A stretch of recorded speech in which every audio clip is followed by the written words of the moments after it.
오늘 하나님께서 저희 가운데 주신 말씀은 히브리서 9장 11절부터 22절까지의 말씀입니다. 히브리서 9장 11절부터 22절까지의 말씀을 한 절씩 교독하신 후에 마지막 22절을 함께 읽겠습니다.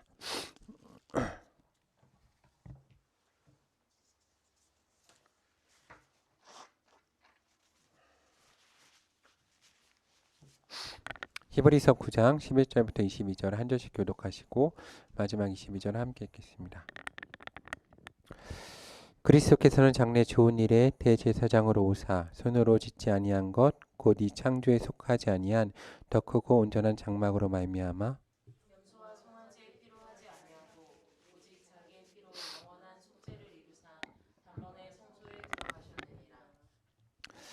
염소 항소의 피와 및 암송아지의 죄를 부정한 자에게 뿌려 그 육체를 정결하게 하여 거룩하게 하거든. 하물며 영원하신 성령으로 말미암아 흠 없는 자기를 하나님께 드린 그리스도의 피가 어찌 너희 양심을 죽은 행실에서 깨끗하게 하고 살아계신 하나님을 섬기게 하지 못하겠느냐. 이로 말미암아 그는 새 언약의 중보자시니 이는 첫 언약 때에 범한 죄에서 속량하려고 죽으사 부르심을 입은 자로 하여금 영원한 기업의 약속을 얻게 하려 하심이라. 유언한 자가 죽어야 되나니 유언은 그 사람이 죽은 후에야 유효한즉 유언한 자가 살아있는 동안에는 효력이 없느니라.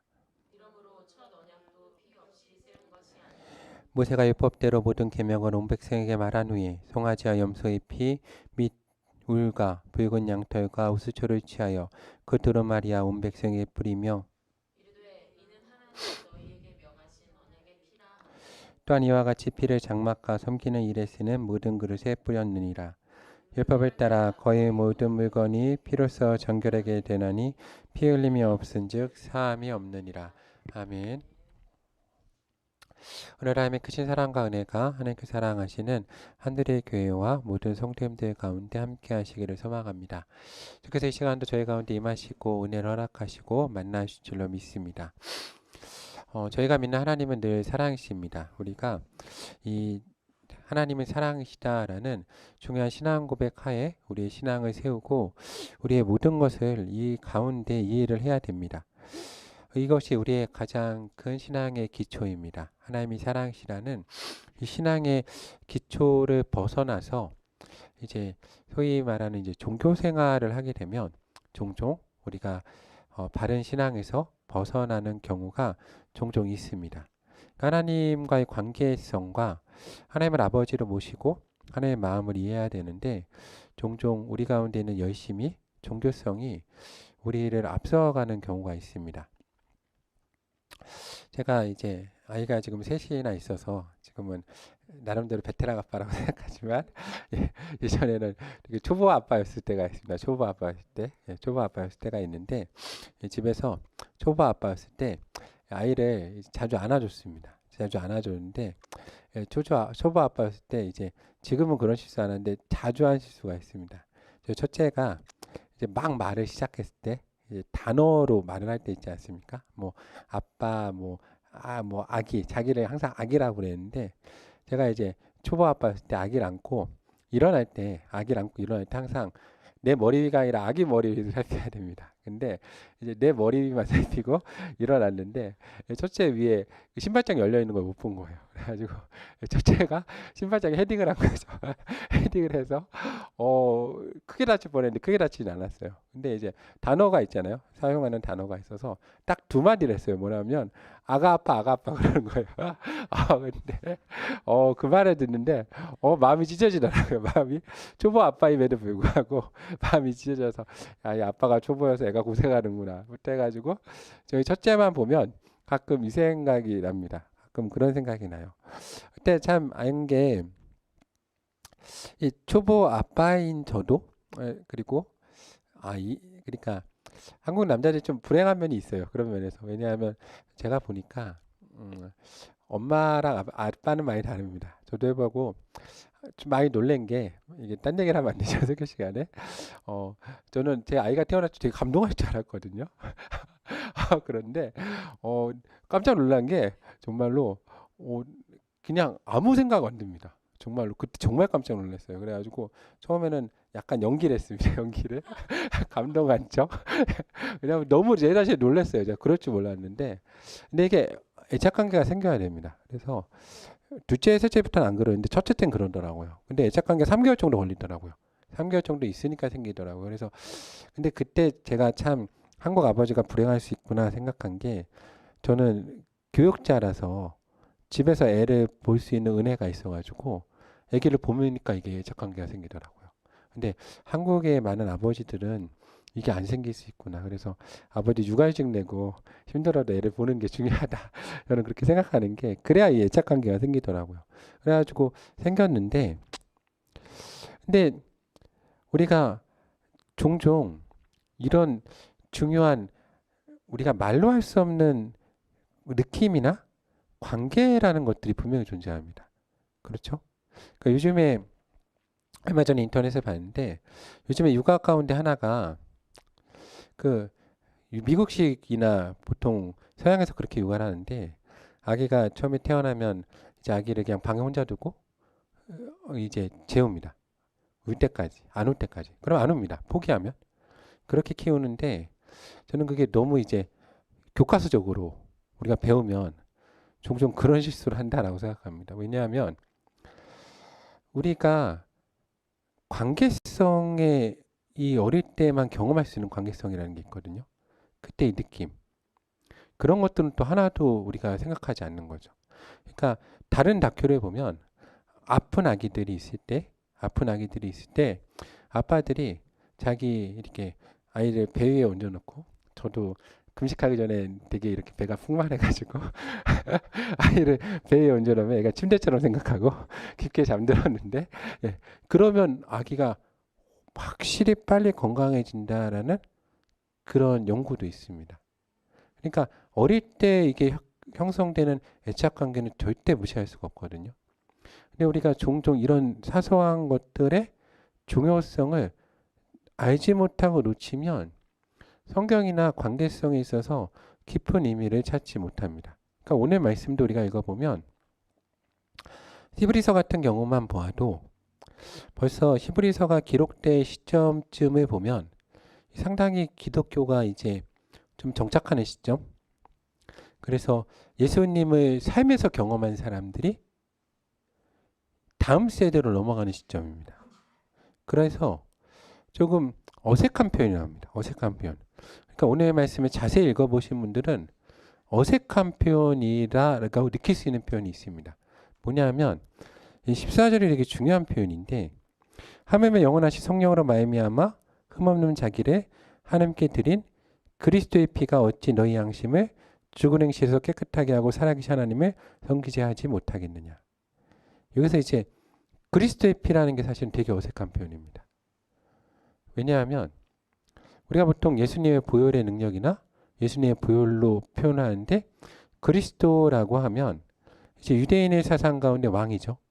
기름 부음 받은 자.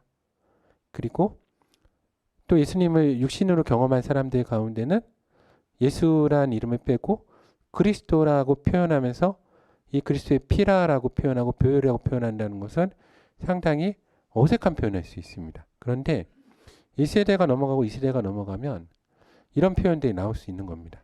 잘못된 표현 아닙니다. 맞는 표현이죠. 예수님의 보혈과 그리스도의 보혈은 능력이 있습니다. 그런데 이렇게 될 때에는 종종 문제가 생긴다는 겁니다. 놓치는 경우가 있다는 거죠. 그리스도의 보혈이 능력이 있습니다. 우리를 사역을 해보면, 저도 목회자로 이건 정말 무시할 수 없습니다. 예수 그리스도의 보혈 능력이 있죠. 특히 우리의 삶에서 우리 연약함을 경험할 때, 우리 나약함을 경험하거나, 내가 상당히 목회자로서 한 사람의 삶을 살면서 많이 영적인 경험들도 하지 않습니까? 특히 제가 청소년하고 청년부 사역을 해보면 영적 전쟁입니다. 그러니까 영적 전쟁터인데, 영적 전쟁터에서 뭐 내가 가진 무기도 없고 능력도 없으니까 딱 하나밖에 의지할 게 없습니다. 무엇인가 하면 보혈의 능력입니다. 예수 그리스도의 보혈의 능력을 힘입어서 싸웁니다. 그런데 그 가운데 우리가 이 부분에 집중을 하다 보면 종종 놓치는 게 있습니다. 우리가 이 그리스도의 보혈 앞에서 멈춰서 생각할 부분은 예수님 하나님의 아들이시라는 거죠. 이 부분을 우리가 놓치고 예수 그리스도의 보혈과 보혈의 능력을 얘기하면 정말로 큰 걸 놓치면서 신앙생활을 하는 겁니다. 그분의 보혈이 능력이 있죠. 왜냐하면 예수님은 하나님이시기 때문입니다. 그리고 예수님은 하나님의 아들이시기 때문이죠. 그렇기 때문에 보혈의 능력이 있는 겁니다. 하나님께서 우리 죄를 사하기 위해서 이 성경을 보면 출애굽기에 6월절에 바로와 이제 애굽 백성을 치실 때 그들 가운데 이스라엘 백성이 멸망받지 않도록 넘어가기 위해서 어린 양을 대속물로 주시고 그 피를 문설주에 바른 자마다 이제 넘어가는 은혜를 받지 않습니까? 그렇게 하나님이 심판하실 때 우리를 넘어가시기 위해서 예수님을 보내시고 당신의 아들을 십자가에 달려 죽으시고 보혈로 인쳐 주신 겁니다. 그래서 우리가 이 땅을 살면서 하나님의 진노 앞에서 구약을 보면 이제 인간이 죄가 관영했을 때 하나님께서 이 물로 사람을 심판하지 않으십니까? 그때 이 물로 계속 심판하지 않기 위해서 한 가지 하나님이 사람들 가운데 언약을 맺고 그 증거를 주시는데 무지개입니다. 하나님은 무지개 볼 때마다 기억하신다고 하셨죠. 무엇을 기억하시냐면 이 땅을 다시는 물로 심판하지 않겠다. 이 땅에 물만 있는 게 아니지 않습니까? 불도 있고 지진도 있고 많은 것들이 있어서 이제 다른 심판을 할 수 있는 겁니다. 소돔과 고모라는 불로 심판을 받았죠. 그래서 하나님의 분노는 참을 수가 없는 겁니다. 하나님이 더 이상 분노하시지 않기 위해서 모든 사람의 머리에 보혈로 인쳐주신 겁니다. 그 사람을 볼 때마다 하나님은 예수님을 보시는 거죠. 예수님의 보혈을. 심판하지 않으시는 겁니다. 우리 가운데 그게 능력인 겁니다. 그것이 능력이죠. 하나님의 사랑에 기대인 거라는 거죠. 그렇기 때문에 우리가 보혈도 능력이 있지만 그 가운데는 하나님의 감정과 사랑과 하나님이 원하시는 바를 이해하지 않고 목회를 하거나 혹은 사역을 하거나 신앙생활을 하면 많은 부분을 놓칠 수가 있고 종종 이런 생각을 해봅니다. 하나님 앞에 섰을 때 결산을 해야 될 텐데 결산을 해야 되지 않겠습니까? 내 삶과 말과 행동에 대해서 내가 살아온 것에 대해서 그런데 보혈의 능력에 대해서 우리가 결산해야 되지 않나? 너가 그걸 어떻게 썼냐?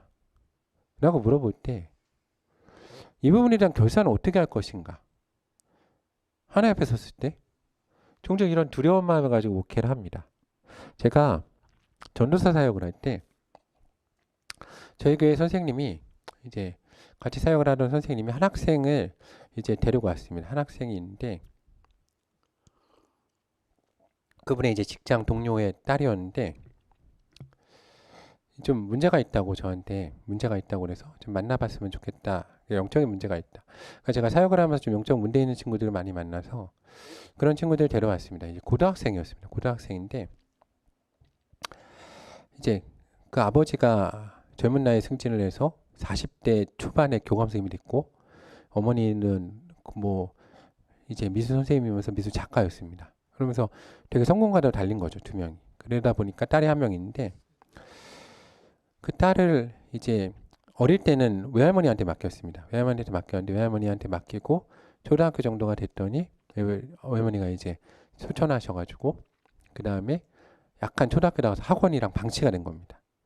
방치가 되는데 얘가 이제 외로우니까 이 외할머니 때문에 외로움이 있었던 겁니다. 그런데 하여튼 그 아이가 저에게 왔는데 딱 만나자마자 제가 받은 느낌은 딱 만나는데 그냥 얼굴이 약간 망가진 친구입니다. 그러니까 딱 봤을 때 얼굴 자체가 망가졌습니다. 그러니까 인상 자체부터 뭐 눈동자 다 다르죠. 그리고 저랑 딱 대화를 하면 저를 쳐다보는 게 아닙니다. 옆을 쳐다봅니다.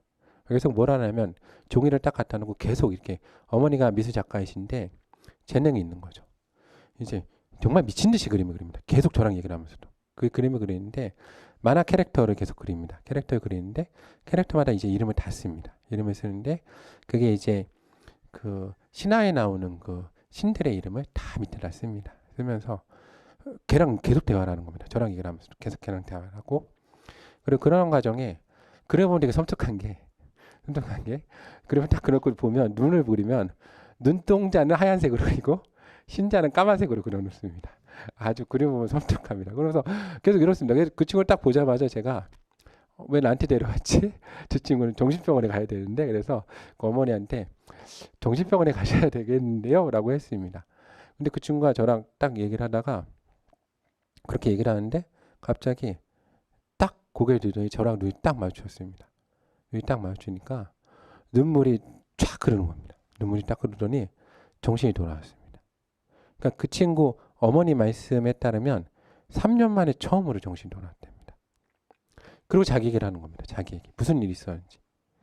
이 SBS에서 그것이 알고 싶다에 나온 프로그램에서 이제 신촌에서 묻지마 살인 사건이 일어났는데 네이버에서 이제 카페에서 사령 카페라는 이제 쉽게 얘기해서 예전에 분신사바처럼 악령을 불러내는 그러니까 요즘에도 그런 얘기들이 좀 많은데 뭐 항상 있습니다.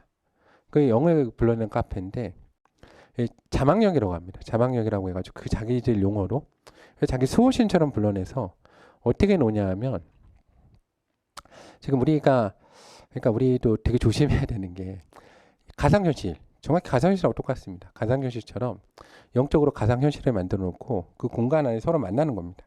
그러니까 자기들 얘기 들어보면 되게 막 떨어져 있는데 마치 인터넷 공간에 있던 것처럼 자기들 거기서 다 모인답니다. 그 영적인 공간을 만들어 놓고 거기서 이제 자기가 만들어 놓은 이 자망령하고 얘기하는 겁니다. 뭐 그냥 단적으로 말하면 귀신이죠. 귀신 불러내가지고 노는 겁니다. 노는데 거기서 이제 한 회원이 이제 자기들 말로 그 친구가 얘기해 준 건데 루시퍼를 불러냈답니다. 루시퍼 불러내가지고 루시퍼가 서로를 죽이라고 그랬답니다. 얘를 서로 죽이고 죽여라 실제로. 그래서 얘를 죽이지 않으면 너희한테 있는 이 영들을 다 멸해버리겠다 한 겁니다. 그래서 실제로 신천에서 죽였습니다. 그래서 그게 이제 뉴스에 나온 거죠. 근데 이 세 명의 친구가 같이 거기에 들어간 겁니다. 학교 친구가. 근데 세 명 친구가 들어갔는데 이 중에 두 친구가 다행히 교회를 다니는 친구여가지고 행동이 이상하니까 이 두 친구를 데리고 부모님이 목사님한테 간 겁니다. 그래서 목사님이 기도해줘서 두 친구는 괜찮아졌습니다. 근데 문제는 얘는 부모님이 바쁘다니까 방치를 한 겁니다. 여기. 그 상황이 3개월에 방치됐다고 합니다. 이 얘기로. 3개월에 방치됐는데 이 두 친구가 괜찮아졌는데 이 두 친구가 이 친구가 불쌍하지 않습니까? 그리고 교회 다니는 친구니까. 근데 자기들은 어떻게 할 수가 없고 어떻게 했냐면 이 친구한테 문자로 거의 한 달 동안 매일 수백 통을 거의 주기도문하고 사도신경을 써서 이 친구한테 계속 보냈답니다. 주기도문 사도신경. 한 달 내내 보냈답니다. 한 달 내내. 근데 이 친구 말로는 한 달 딱 되는 순간 이 친구가 이제 영적 경험을 한 거죠. 어떤 경험을 했냐면 하늘이 열리면서 하나님이 천군천사를 끌고 내려와가지고 자기한테 있는 이제 악령들을 다 정리해버리시답니다. 탁탁 정리하시답니다. 정리하고 나서 이러시더랍니다. 정리하고 나서 그 친구 말입니다. 이게 이제 맞는지 안 맞는지 이때부터 어려웠는데 뭐라고 그러냐면 너가 근데 영적인 음란함에 빠졌으니까 들어가면 안 될 부분을 들어갔으니까 넘어서는 안 될 선을 넘었기 때문에 너는 온전해질 수 없다. 그리고 떠나가셨답니다. 그 친구가 저한테 그런 겁니다. 저를 딱 보더니 목사님 하나님이 나한테 온전해질 수 없다고 그랬는데 나 어떻게 해요? 그러더니 또 미친 겁니다. 또 이제 횡설수를 하는 겁니다. 저는 이제 순간적으로 얼었죠. 왜 얼었겠습니까? 뭐 놀란 것도 있지만 어떻게 합니까? 내가 그 친구가 뭐랍니까? 이게 누구 뜻이다? 하나님 뜻이라는데 내가 목사이지만 들어가서 하나님 뜻을 거스릴 수도 없고 근데 부모님은 어땠습니까? 3년 만에 내 딸이 어떻게 됐습니까? 정신 차린 거 처음 본 겁니다. 얼굴이 바뀌었던 표정이 얼굴이 싹 바뀌었습니다. 싹 바뀌었다 다시 돌아갔습니다. 저도 그때 되게 놀랐는데 얼굴이 완전 싹 바뀌었다가 돌아갔습니다. 그러니까 부모님이야 뭐 난리가 났죠. 이제 어떻게 합니까? 저는 아무 능력도 없고 저는 한 게 아무것도 없는데 제 다리를 붙잡고 고쳐내라. 고쳐내라. 나는 할 수 있는 게 없다. 그리고 무섭지 않습니까? 내가 이걸 하면 하나님이 나한테 그때 딜레마가 생기는 겁니다. 이게 차라리 나는 귀신이야. 그러면 어떻게 하면 됩니까? 너 귀신이구나. 나가라 그러면 되는데 하나님이 하셨다는데 내가 예수 그리스도의 보혈의 능력으로 영원히 물러가라 하고 하면 이게 하나님을 대적하는 것 같고 안 하자니 또 그 어머니의 또 간절한 기도가 있지 않습니까? 속으로는 제발 집으로 돌아가시죠 라는 말이 여기까지 올라왔지만 말을 못했습니다. 오늘 못하고 뭐라고 그랬을까요? 최소한은 하자. 목회자로서의 최소한을 해보자. 일단 그러고 나서 이제 교회 와라. 예배를 드려라. 그리고 이제 속으로 생각했죠. 안 오시면 안 오시면 이제 그 핑계도 있고 그리고 또 하나는 매주에 가서 가족 예배 드리겠다. 그 두 개 약속을 했습니다. 두 개 지켜야겠다. 그랬더니 정말 매주 오시는 겁니다. 매주. 한 주도 안 보시고 오시는 거예요. 그리고 매주 찾아가면 기다리시는 겁니다. 그때부터 3개월 동안 정말 힘들었습니다. 할 수 있는 게 없는 겁니다. 정말 없죠. 왜냐하면 제가 배운 대로 하면 어떻게 하면 됩니까? 그동안 경험한 게 있지 않습니까? 경험한 게 무엇입니까?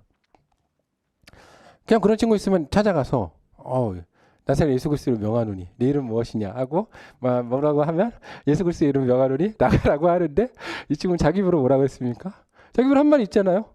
딱 그 본문이 바로 떠올랐습니다. 어떤 본문이 떠올랐냐? 다니엘서 본문 있지 않습니까?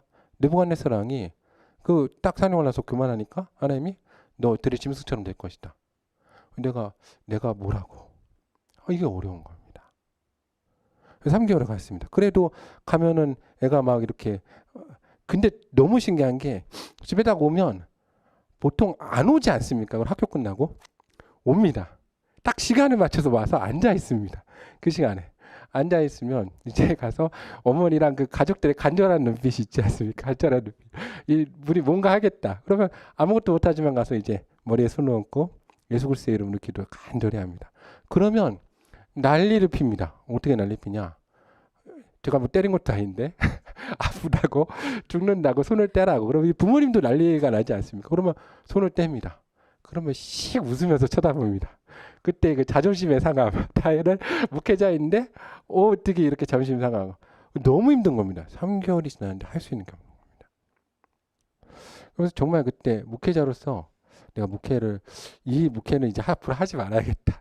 내 목회의 길이 아닌가 보다. 앞으로는 말씀만 전하고 그쪽만 해야지 앞으로 내가 이쪽 부분을 절대 하지 않겠다 할 정도로 쉽지 않았습니다.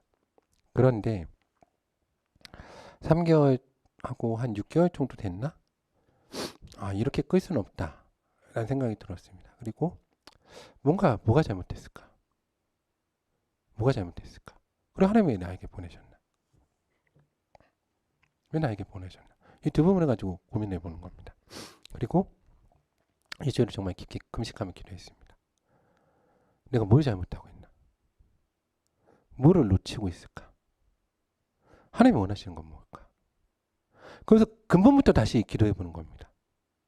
근데 나도 습관처럼 하는 겁니다.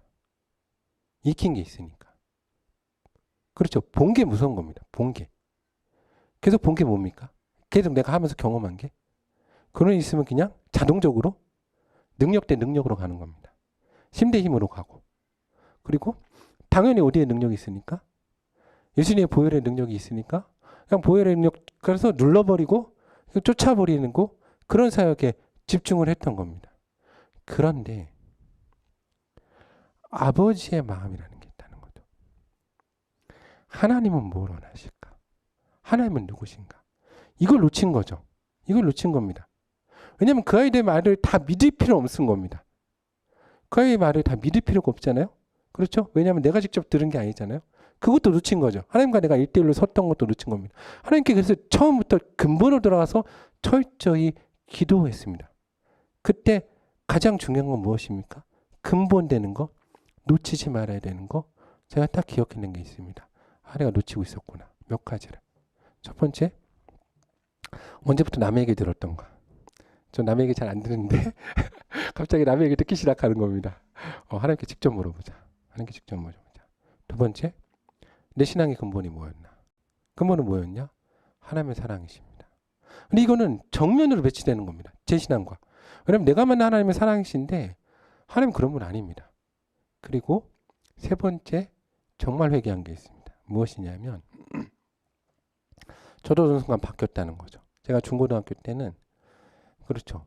그때는 목회자도 아니었는데 우리 교회들이 죄를 짓고 제가 예전에 말씀드린 것처럼 저를 탄핵했을 때도 정말로 하나님 앞에 앉아서 이렇게 기도했습니다. 하나님, 저들을 용서하시고 아무것도 모르면서 저를 용서하지 않으시려면 하나님의 생명책에서 내 이름을 제가 정말 순수했습니다. 제가 보이지 않지만 되게 순수했습니다. 하나님 내 생명책에서 내 이름을 사하실지어죠.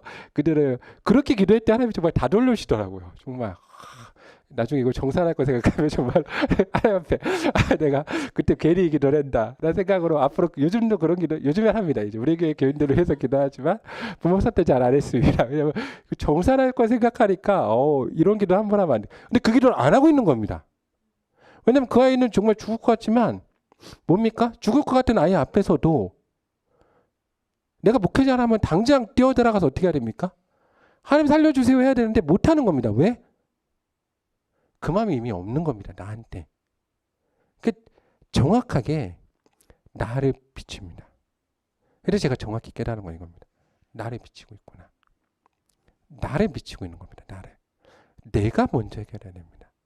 그러니까 악이라는 부분, 죄라는 부분은 정확하게 나를 비춥니다. 그때부터 제가 이쪽 사역을 할 때마다 정확히 구별하려고 노력하는 건 내 얘기를 합니다. 이때 아멘 어시구나 받으면 큰일 납니다. 그럴 경우가 정말 많거든요. 내 마음에 있는 거 정확히 얘기하기 시작합니다. 깜짝 놀랍니다.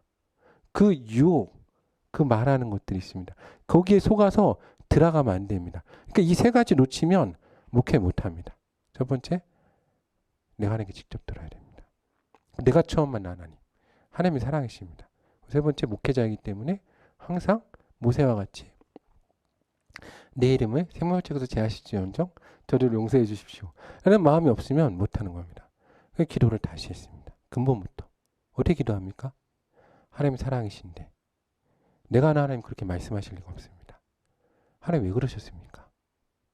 라고 기도했습니다. 그때 하나님 정확히 음성을 들려주셨습니다. 뭐냐? 아버지가 회개 안 한다. 난 이 가정을 구원하고 싶은데 이 가정을 어떻게 꺾냐? 딸 아니면 못 꺾는다는 겁니다. 근데 아버지가 회개를 안 한다는 겁니다. 딸도 꺾였고 어머니야 딸이 뭐 최고 아닙니까? 그러니까 어머니는 뭐 징자하게 뭐 엎어져가지고 그런데 아버지가 회개를 안 하는 겁니다. 아버지가 회개 안 하는 겁니다. 그래서 제가 일주일을 금식하고 갔습니다. 가서 그날은 딱 손을 얹고 기도하는데 눌렀습니다. 하나님의 능력이 있으니까 눌렀습니다. 부모님 다 봤습니다. 얘가 눌려졌습니다. 엎어졌죠. 안 나가는 겁니다. 그랬습니다. 안 됩니다. 못합니다. 나 못한다. 내가 일주일에 금식하고 가고 눌렀는데 못 나간다. 끝이다. 나 안 온다. 한 가지 안 하면 안 온다. 아버지 회개해라. 교회 가라. 안 그러면 난 안 온다. 왜 아버지가 회개했을까요? 안 하는 겁니다. 마음이 완악해서 안 하는 겁니다. 그럼 제가 어떻게 할까요? 난 안 간다. 안 갔습니다. 못하니까. 이제 내가 못하는 겁니다. 그리고 그때 하나님께 넘기는 겁니다. 안 갔습니다. 어떻게 됐을까요? 자식 있는 부모가 어디 있습니까? 3개월 만에 문자가 왔습니다. 어떻게 했을까요? 거의 뭐 아내가 잡으셨겠죠. 잡았겠죠. 3개월 만에 회개하고 하나 믿었습니다. 어떻게 됐을까요? 그게 대학 갔습니다. 정신 온전해가지고 대학 가고 그 다음부터 잘 생활합니다. 우리가 목회를 하면서 삶을 살면서 그리스도의 보혈의 능력이 있고 하나님 말씀의 능력이 있고 예수 그리스도의 이름의 능력이 있고 이 정말 이 교회 사역은 신앙은 정말 잘해야 되는 게 진짜라서 잘해야 되는 겁니다. 왜냐하면 진짜기 때문에 능력이 있습니다. 그러다 보니까 종종 이 진짜 때문에 실수하는 겁니다. 왜냐하면 예수님이 되게 무서운 말씀하신 게 이거가 있거든요. 주께서 다시 오실 때 오른편하고 왼편에 양과 염소를 나누시는데 왼편에 있는 염소가 뭐라고 그럽니까? 내가 주의 이름으로 귀신을 쫓아내고 주의 이름으로 병을 고치고 여러분 이거 저도 못하는데 저도 못합니다. 병 고치는 거 못합니다. 이분도 보면서 야 대단하다. 근데 주님이 나는 모른다 그럽니다. 그 얼마나 황당하겠습니까? 내가 주님의 이름으로 평생을 헌신하고 귀신을 쫓아내고 병을 고치고 저도 해보니까 이러려면 보통 삶을 살아야 되는 게 아니거든요. 그 삶을 살아낸 겁니다. 근데 주님 모른다 그러시는 겁니다. 우리가 여기서 조심해야 됩니다. 왜냐하면 그 이름의 능력이 있는 것이지 나한테 능력 있는 게 아니거든요. 그러다 보니까 종종 실수합니다. 그래서 우리가 말씀을 읽을 때나 그럴 때 근본적인 것, 하나님이 왜 나를 택하셨는지, 하나님이 왜 나를 부르셨는지, 우리가 왜 이 교회를 시작했는지, 하나님이 왜 은혜를 주셨는지 기억해야 됩니다. 저도 이번 주에 금요일에 설교를 준비하면서 저번 주일부터 이번 주가 참 설교가 쉽지 않다 라는 생각을 합니다. 왜냐하면 설교를 가지고 계속 실험합니다. 계속 실험하는데 왜 이렇게 힘들까 생각해 보면 까먹어서 그렇습니다. 처음 은혜, 처음 주신 마음, 그걸 까먹으니까 잘하려고 하는 겁니다. 딴 얘기하려고 하고. 이게 이제 문제인 겁니다. 처음 주신 마음인데 왜 우리 교회를 시작했는지, 왜 말씀 사역을 시작했는지, 왜 목회를 시작했는지, 하나님이 왜 나를 부르셨는지, 그럼 내가 지금 뭘 해야 되는지, 이거를 근본부터 자꾸 기억하고 근본을 새겨가야 되는데 이걸 놓쳐간다는 거죠. 그러니까 어렵습니다. 그래서 우리 가운데 하나님 주신 근본적인 마음들, 관계들에 있어서 집중을 해서 바라보지 않으면 놓쳐갑니다. 제가 작년에 이번 주에 항상 기도를 하며 생각한 게, 교회를 세울 때 하나님 저에게 보여주신 것이 있습니다. 보여주신 것이 하나님 나라에 대한 부분을 보여주셨거든요. 천국을 보여주실 때 되게 기억나는 게 두 가지입니다. 두 가지였는데, 첫 번째는 마지막에 이제 제가 딱 기도하는 가운데 제가 있는 장소가 완전히 무너져 내리고 저는 이제 솟구쳐 올라가서 천국 문 앞에 탁 제가 던져졌습니다. 근데 기쁜 게 아니라 두려운 겁니다. 왜냐하면 세상이 무너지는 걸 봤거든요. 어떤 두려움이 있었냐. 이 무너지면서 누가 견딜까? 그러면서 무너져서 전국으로 솟구쳐 올라갈 때 하나님한테 외쳤습니다. 소리 질렀습니다. 뭐라고 소리 질렀냐면, 하나님 세상을 이렇게 무너뜨리시면 우리 가족들하고 우리 성도들은 어떻게 하라고 세상을 무너뜨리십니까? 라고 외쳤습니다. 천국문 앞에 탁 던져졌습니다. 그때 그 공포를 잊을 수가 없습니다. 왜 공포냐면 나만 이곳에 있다. 그러니까 천국이 오면 기뻐야 되는데 공포인 겁니다. 옆을 쳐다볼 수가 없습니다. 왜 못 쳐다봅니까? 혹시라도 나 혼자 있을까봐, 내 가족 없을까봐 쳐다볼 수가 없는 겁니다. 그때 그 공포감을 잊지 못합니다. 항상 그걸 기억하면서 목회를 하려고 합니다. 천국이 무엇인가? 나 혼자 가면 천국 아닙니다. 천국 아니죠. 이걸 항상 기억하려고 합니다. 하나님이 이걸 이제 종종 요즘에 깨닫게 하십니다. 교회를 놓고 기도할 때, 종종 더딜 때, 왜 이렇게 가시나 할 때 너가 기도한 게 있지 않냐. 나 혼자 가면 천국이 아니거든요. 이게 첫 번째입니다. 근데 그때 딱 눈을 열어주셨을 때 천국 문 앞에 온 세계 만방이 자기의 옷을 입고 자기의 언어로 만방 족속이 천국 문에 찬양하면서 들어가는 것을 보여준 그 광경을 잊지 못합니다.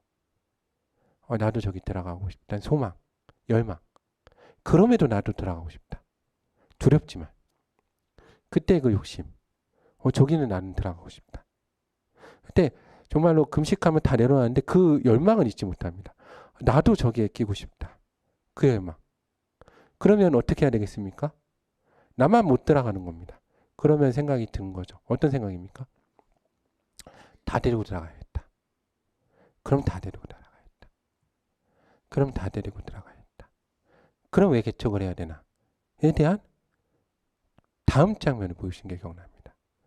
뭐였냐면 천국에 대한 모습이었는데, 각 교회가 너무나 놀랍게 저에게 보여주신 건 마치 하나의 별처럼, 이 다니엘서에 보면 많은 사람을 옳은 대로 돌리는 자는 하늘의 별과 같이 빛난다고, 각 교회가 별로서 존재를 하면서 각 성도들이 교회 중심으로 모이는 겁니다. 그걸 딱 보여주실 때 더 이상 타 교회를 비판하지 않았습니다. 그게 마음이 녹았습니다. 왜냐하면 각 교회가 각자 쓰임을 받는구나. 그때부터 이제 비판하고, 제가 그 마음에 상한 마음이 있었는데 그 마음을 싹 녹여주셨습니다. 그러면서 이렇게 교회가 많은데 왜 개척을 해야 되냐에 대한 답도 얻었습니다. 왜냐하면 나와 함께한 사람들을 이 교회로 천국으로 모아야겠다. 그러면서 그때 보여주신 사람들이 있습니다. 이게 사명이구나. 어떤 사명인가? 내가 천국에 갈 때, 내가 하나님 앞에 섰을 때 이 사람들은 전부 다 내 옆에 있었으면 좋겠다 하는 소망과 기도가 있었습니다. 그때 그린 사람들. 그러니까 그때 깨달은 게 천국이 뭐냐. 근본적인 질문부터 다시 깨닫게 된 거죠. 천국 가서 그냥 나 혼자 행복하고 잘 먹고 잘 사는 것이 아니라 내가 사랑하는 사람들 한 사람도 놓치지 말고 그 가족들, 성도들, 친구들 다 데리고 함께 있는 그걸 보니까 과거가 부정되지 않고 현재가 부정되지 않고 미래가 부정되지 않고 과거에 있는 모든 사람들 함께 갈 수 있는 그 천국, 이걸 평생 동안 내가 달려가면서 만들어야겠다는 사명이 생긴 겁니다. 그래서 종종 이걸 계속 돌아봅니다. 왜냐하면 지금이라도 주께 다시 오신다면 지금 나는 그 첫 번째 장면에서 두려워 떨고 있는 사람이 아닌가. 그럼에도 불구하고 나는 거기 들어가고 싶은데, 그렇다면 주께서 아직 내게 시간을 주셨을 때 지금 내가 할 일은 무엇인가. 내가 그때 보았던, 내가 꿈꿨던 그 사람들과 함께 천국에 서 있는 그 일을 위해서 최선을 다해야겠다라는 생각을 합니다. 근데 그러하기 위해서 우리 성도들부터 해서 모두에게 바른 복음과 바른 신앙으로 세워야 된다. 그 근본부터 돌아가야 된다면 우리 가운데 있는 근본적인 믿음의 기초는 하나님의 사랑이시라는 겁니다. 이거를 세워야 됩니다. 하나님의 사랑이시다. 이걸 놓치면 자꾸 이상한 방향으로 갑니다. 우리 헤매는 게 되는 거죠. 그리고 자꾸 다른 천국을 만들어냅니다. 우리 삶 가운데. 다른 모습을 만들어내고 그러면 다른 교회가 되고 다른 천국의 모습으로 들어가게 되겠죠. 그러면 다른 천국을 꿈꾸게 되는 겁니다. 그런 일이 있으면 안 되겠죠. 우리 교회에서는 하나의 천국을 꿈꾸는 일이 있기를 소망합니다. 그래서 신앙생활 하나부터 바로 이해하는 게 중요합니다. 근데 보혈의 능력, 예수 그리스도의 보혈이라는 것은 우리 기독교인들이 살면서 크게 경험하는 힘과 능력입니다. 근데 이것이 너무나 힘이 있고 능력이 있기 때문에 우리가 정말로 이 보혈의 능력이 없으면 못 삽니다. 저도 그렇습니다. 저도 목회자이면서 항상 목회자이기 때문에 영적 두려운 상황 가운데 너무 많이 들어갈 때도 있거든요. 그러니까 교회에서도 이제 저도 종종 밤새 기도도 하고 이제 새벽에도 이제 종종 일어나서 밤새 혼자서 새벽에 앉아서 기도도 하다 보면 항상 마음이 담대하지만 않지 않습니까? 무서울 때도 있고 두려울 때도 있으면 항상 뭐라 그럽니까? 예수님의 보혈의 능력으로 물러가라고 기도를 하면서도 항상 속으로는 이걸 나중에 값을 나 어떻게 치를까? 난 물론 주님의 은혜로 다 갚아주시지만 근데 첫 번째 주님의 보혈의 능력은 그런 데 있는 게 아닌 겁니다. 보혈의 능력 어디에 있습니까? 하나님의 마음을 감동시키는 데 있는 겁니다. 아버지의 마음. 그러니까 주님의 보혈을 보는 하나님 아버지의 마음이 있다는 거죠. 그러니까 우리가 그 마음을 이해하고 깊게 깨닫고 품고서 그 다음에 주님의 보혈을 의지하는 것과 그냥 주님의 보혈이 도구인 것처럼 막 사용하는 것과는 완전 다른 얘기가 되는 겁니다. 그런데 예수님 우편에 아닌 좌편에 있었던 염소와 같은 사람들이 왜 그렇게 실수를 하였을까라고 돌이켜보고 그들이 천국을 왜 못 누렸을까 생각해보면 그들에게 능력이 없었던 게 아닙니다. 무엇이 없었겠습니까? 바로 하나님의 마음을 이해하는 마음이 없었겠죠. 그래서 어디에 못 나간 겁니까? 그들도 저와 같이 하나님의 마음을 가지고 넘어서서 아버지의 마음을 가지고 하나님 저들의 죄를 사하여 주시옵소서. 예수 그리스도를 닮아야 되지 않습니까? 그러면 생명책에서 나를 제하시지언정. 근데 그들이 못한 게 뭡니까? 내가 줄일 때, 내가 목마를 때, 내가 벗을 때 입히지 못한 겁니다. 왜요? 주님의 마음을 이해하지 못했기 때문에. 우리가 종종 능력은 너무나 많이 가지고 있지만 교회는 바로 세워가지만 하나님의 마음을 이해하지 못함으로 인해서 정말로 하나님이 원하시는 교회와는 다른 모습으로 갈 수가 있다는 거죠. 그런 실수는 우리 가운데 하면 안 된다는 겁니다. 이거 우리 신앙에서도 마찬가지고 가정에서도 마찬가지고 교회에서도 마찬가지입니다. 내가 세운 기준이라는 것들, 내가 막 배워가는 것들이 많아질수록 근본적인 것들을 잊기가 너무나 쉽다는 거죠. 근데 그것을 잊어서는 안 된다는 겁니다. 내가 처음에 만난 하나님, 그 은혜, 주께서 나에게 부어준 것들, 그걸로 돌아가야 된다는 거죠. 그래서 늘 생각해 봅니다. 지금도 저의 큰 목표 가운데 하나는 고등학교 때 신앙을 넘어보는 겁니다. 고등학교 때 그 순수했던 신앙, 정말 넘기 쉽지 않습니다. 그때 왜 그렇게 잘했는지 지금 정말 그거 뛰어넘기 정말 쉽지 않습니다. 온전함, 그때 그 온전함 못 뛰어넘습니다. 그렇게 순수하게 예수님 말만 들으면 눈물 나고 그렇죠.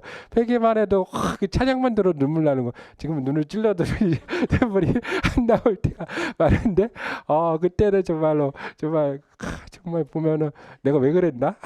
다른 사람이었나? 그때 예수님이 오셨어야 되는데 참 아쉽다는 생각 많이 합니다. 그때 예수님 오셨으면 정말 예수님이 칭찬해 주셨을 텐데 지금은 두려움이 더 많습니다. 무시 못할까 봐. 그때를 뛰어넘어야 되지 않겠습니까? 근본으로 돌아가야죠.